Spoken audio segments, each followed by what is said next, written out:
కాంతా sir, కాంతా sir, కాంతాయే sir, కాంతాయే sir.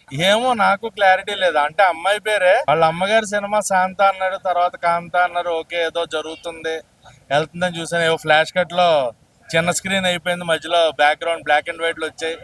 Okay ఇంకేదో జరుగుతుందని చూస్తున్నాను, ఇంటర్వెల్ వచ్చింది. ఇంకేమన్నా ఉంటదేమో అని చూస్తున్నాను, రాణా గారు వచ్చారు. ఇంకేమన్నా ఉంటదేమో అని చూసాను, క్లైమాక్స్ అయిపోయింది. ఒరే కొట్టింది.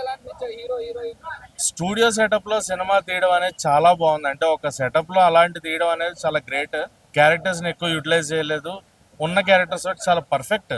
కాకపోతే ఫిలిం అని చెప్పకుండా డాక్యుమెంటరీ అని చెప్పుంటే బాగుండేదేమో అని ఫీలింగ్. డాక్యుమెంటరీ అని చెప్పేసి అంటే జనాలకి అది ఇచ్చేసి ఉంటే, ఆ ఫీల్ వైపు ఇచ్చి ఉంటే బాగుండేది.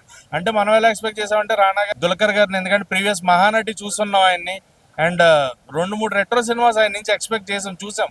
సో ఇది కూడా ఏదో ఉంటది అన్న థాట్ లో ఉన్నాం, కానీ క్లియర్ గా వాళ్ళు ఒక డాక్యుమెంట్